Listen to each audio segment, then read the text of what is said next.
Let me know on 067 at Hope Alive _radio on X, and of course on Facebook. We are Hope Alive radio station. We finally have her on the line. Good morning, Phakamile, and welcome to the show. Good morning, Good Phakamile. morning, and good morning to your listeners. Thank you for having me on the show. Thank you so much for making the time to speak to us. We do understand yesterday was quite a busy day for NUMSA, wasn't it? Yes, it was our Workers' Day, and Workers' Day is always a big day for us. It's not just us, all unions, all workers in South Africa and all over the world celebrate Workers' Day, and they've got good reason to do so because it is a day where we reflect on the gains that workers have made over decades of struggle. And just before speaking to you, Phakamile, I'd read the press statement that NUMSA shared with the media yesterday. What do you make of Miss Angela Davis being so bold in her utterances to say, I actually need NUMSA to back me up with this campaign? For us, first of all, it's a real honor that Angela Davis has been watching what the union has been doing, and she supports the union. She sees NUMSA as a radical, progressive formation in this region, and the fact that she reached out to us to assist her in this project that she's very passionate about. I think if you've read anything about Angela Davis, you will know that this is a woman whose reputation has been built on really fighting for the rights of Black people. She worked with the Black Panther. She's always fought for. She was a civil rights activist at the height of the civil rights movement in America. In fact, that is how she's become so famous. Is the work that she did as a civil rights activist. At some point, she was even jailed by the American government for her work. She is also a communist. She believes in socialism. She believes that the working class has the power to transform society. So to be associated with somebody like that, for us as a union, of course, is a real honor. And when she reached out to us, she first wrote us a letter through, because she's a member of this union, the International Longshore Workers Union, which NUMSA has a very long relationship with. Sure. And in her letter, she was very clear that she's asking us to work with her to really highlight the plight of Palestinian people, to assist in the campaigns to boycott Israel for what Israel is doing in Gaza, for the mass murder of innocent Palestinians. And this is something that we as a union have already resolved on. NUMSA has a long history of driving campaigns in defense of Palestine. Last year, for example, March, we actually staged a march to the Israeli embassy to demand an end to the unlawful occupation. In fact, almost every year, we will march or we will picket or we will, issue statements, but we've always been an organization that defends Palestine. So this was a really powerful moment during the political induction that we held yesterday. When we played her video, our members were very excited to see this woman actually speaking to them and encouraging them, and also, of course, calling on us to assist in this campaign. We got to see some of the videos and visuals that came out of, the gathering that NUMSA had yesterday, which then leads me to my next question. From where you sit as NUMSA, what's the state of the working class 30 years into democracy? That's a very interesting question, and it's a question that, in fact, all workers were engaging on yesterday. We have to ask ourselves, in the last 30 years, what are the things we've achieved? What are the things that we still have to work on? First of all, I think we have to be very clear that we must celebrate, in a way, I can use the word celebrate, the role that unions played in ending apartheid. That is a very, very significant achievement. And we must never forget the role and our role in that, because it speaks directly to the power of the working class in its ability, as I said, to transform society. Yeah. During the dark days of apartheid, workers, as part of the liberation movement, used their labor power through strike action to make demands, to make political demands, Yeah. to demand an end to apartheid, to demand equality, to demand the right to vote. And they did so at great risk to themselves. You know what apartheid was like. This was a time when we had a white government which was extremely intolerant of any form of political dissent. Yeah. Strikes were illegal. Black labor had black people had no rights, no rights whatsoever. And for workers to unite in that way and actually fight the state in that way was an extremely brave and courageous act, which many, many, many workers suffered for and paid a real price, whether in their lives or in the loss of livelihoods. True. And that is significant. It is 20. So Yeah. yes, now it is 2024. And whilst there are some things that we can say we have achieved, for example, if you look at the Labor Relations Act and all the protections that exist therein, that we can take credit for that as unions. The fact that you have paternity leave, maternity leave, the fact that you have weekends, the fact that you have a 45-hour work week. If it wasn't for us, if it wasn't for unions, you'd be working 12 hours a day. You'd be getting fired on the spot. So the fact that there are certain workers who get benefits like medical aid, you can thank your union for that. So there's a lot of things that unions do as far as creating a sort of a lifestyle for workers that improves their lives. Yeah. However, when we look at what we wanted from the struggle of apartheid, what did we want? We wanted equality for all. We wanted every single worker, especially Black people, to be able to access quality education, quality healthcare, for them to have access to decent life. Now, South Africa today is the most unequal society in the world. Right. You've got crippling levels of poverty, extremely high levels of unemployment. And the problem here is that the democracy that we were told we were fighting for is not a democracy that benefits everybody.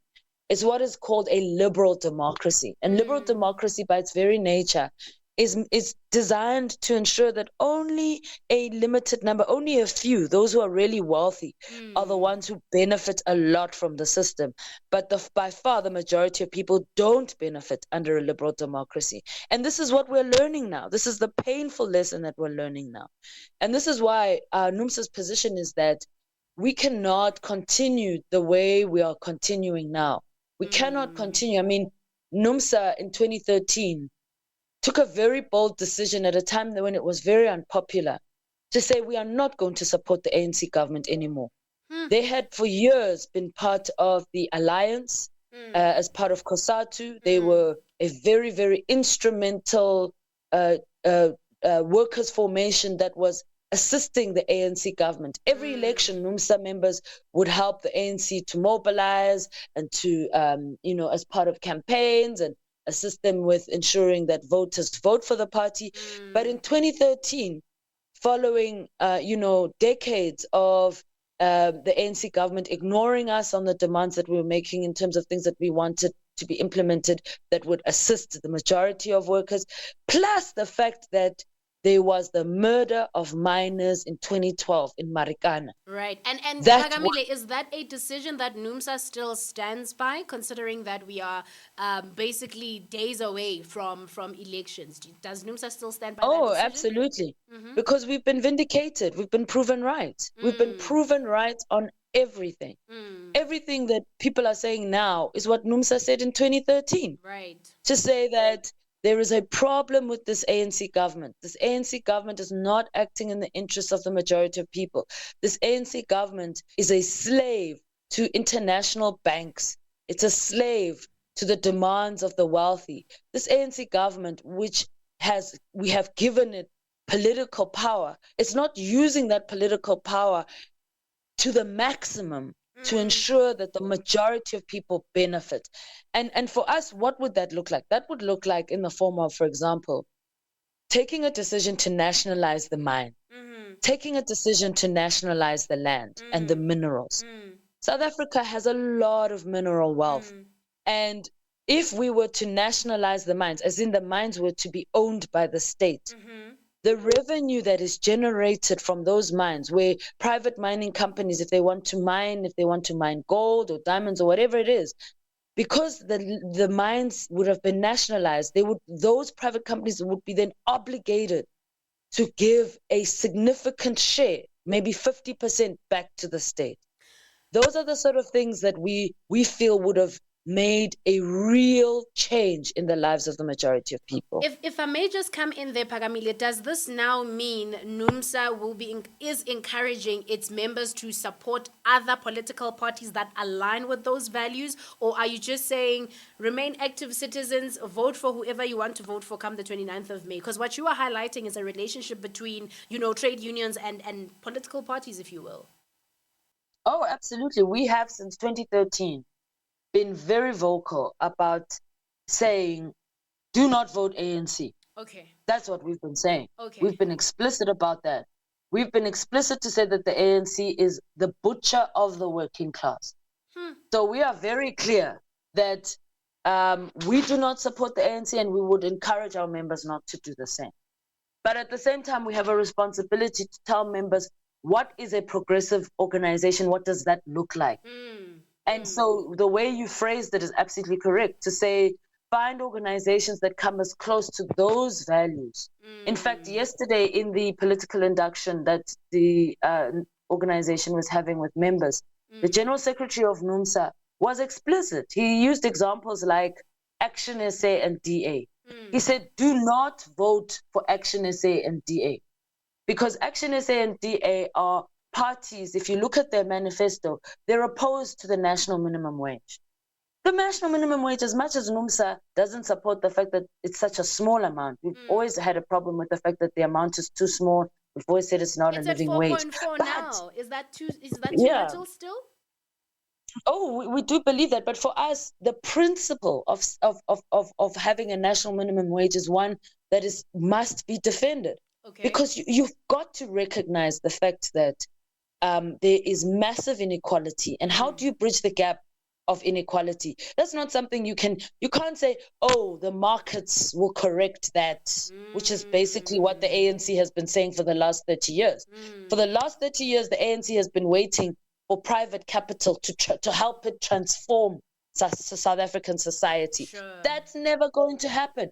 It has never happened anywhere in the world. Why would you be naive enough to believe that it would happen here in South Africa?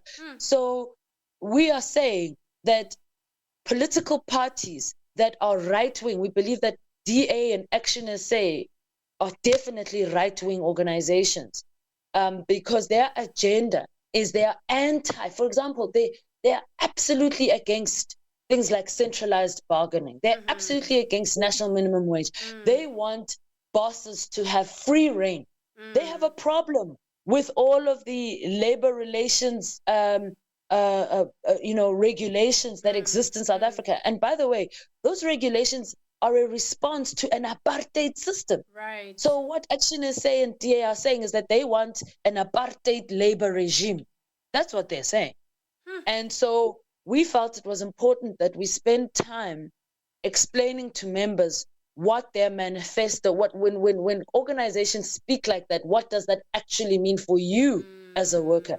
It means that the benefits that you have fought for, it means that the protections that you enjoy now, you can kiss them goodbye if these parties come into power.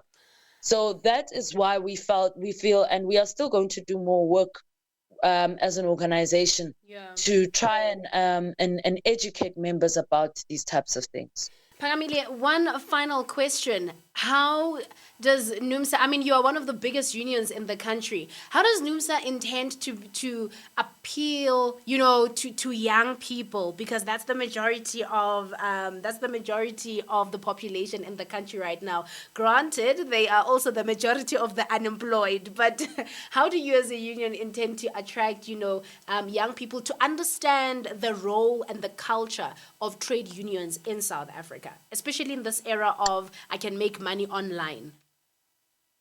Yeah. Yeah, and you're raising a very important point here. You're talking about the gig economy. So NUMSA is actually the biggest trade union in South Africa and the second biggest trade union on the African continent. So we actually do have a massive responsibility to the youth. In fact, we have to recruit. We do have a lot of young members in the organization because obviously we recruit in workplaces, but we also have a responsibility to do more to be appealing to the youth, because we need young people to take up leadership positions and to assist us in promoting the messaging of the organization. The most exploited workers are young people, because when it comes to this gig economy, the gig economy is highly, highly, highly, highly exploitative. There are no protections in the gig economy. None There's no whatsoever. medical aid. There's no pension fund. There's no, employers literally, it's like the wild, wild west Yeah, in I that say space. They Pilela do as this they side, nje, please. Phakamile. We just exist, but we are covered by God's grace. I absolutely agree with you, my sister. You fall into a space that we call precarious work, where if for whatever reason you lose your income today, that's it. You don't Yeah, have a plan B. yeah. And you're immediately poor, you know. And in fact, as somebody, for me myself, I come from the media, and one thing I know is that journalists are very exploited. There's this thing called freelancing, which is a way that media houses abuse workers in the media space, where these workers work extremely hard, Yeah, but they get nothing yeah. for their efforts. So True. these are things that we need, these are spaces that we need to penetrate as unions, to organize workers in these spaces so that we can start to advocate and push for them to have the same labor protections that exist in the formal sector. And if you look at what's happening, in terms of because these are some of the these are some of the changes that are happening in the workplace right now, where capital is saying we actually no longer, we don't like the situation where workers have got all of these protections. Let's invent this thing called a gig economy, which we will say is a new thing when it's not really a new thing. We've had new sectors crop up all the time, but they're saying it's a new thing because then if we say it's a new thing, then it's no longer covered by these existing rules. Look at Uber, for example. Uber falls into that space of the gig economy. The owners of Uber will tell you that their drivers are not employees. They are independent Yes. agents or contractors. That's rubbish. It's rubbish. That's what you do when you want to abuse people. You tell them that I'm not employing you. You work for yourself. That's what you tell them. Because by doing that, you are not responsible for them. You don't have to take care of them. You don't have to give anything to them. Yeah. And this Yet is there are why yet Uber there are drivers are financial so vulnerable and are obligations. so exploited and abused. Yeah. Sure. So our responsibility going forward into the future is that we must organize workers in the gig economy, in that space, because that is where the world of work, that's where we're going. If we're looking at 4IR, etc., Right. that's where we're going. And we can't continue to pretend that this is a sector that is not important. It is. This is how the only way we're going to protect ourselves and protect our gains is to bring workers under the fold of a trade union to fight for the rights of workers in this space. Sure. Phakamile, thank you so much for making the time to speak to us. On a lighter note, the show has a feature called Her Queendom, and we profile different women that are making moves in the different spaces that they occupy. And actually, yesterday we were celebrating you.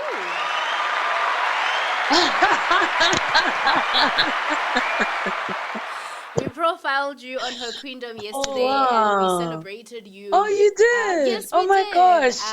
It was Workers' Day, but because our Wednesdays are dedicated to women, hence Womandla Wednesday, the team agreed Oh, that, you know what, Phakamile Hlubi is the one to go. Besides her very colorful hairstyles, we appreciate the work that she has been doing. So we might disagree on a couple of points, but your work speaks for itself. I think the communities thank that you you. have impacted by serving as, you know, a spokesperson at the trade union can attest to that. So carry on, fight the good fight, and we'll definitely Oh. continue meeting you on these different platforms. Thank you very much for speaking to us this Oh, morning. that is so amazing. Thank you very much. I'm really honored and I appreciate your kind words and I appreciate what you're saying to me. Thank you. It really means a lot.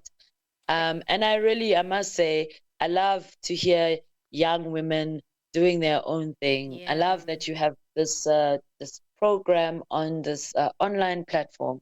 And Mm. I wish you all the best. I Thank really you. do. I Thank you think we so need to much. have a plurality of voices in the media. I think we need to have specifically women. I love to hear women's voices on Mm. air, and I love to hear women driving shows and giving their opinions because I feel that we don't hear enough from women. And I think women have got solutions Absolutely. for some of the world's challenges. And so all Absolutely. the best to you, my sister, and also to your show and Thank you. what you guys are doing. Thank you very much. Let us allow you to do what you do best. We'll chat to you some other time. Thank you.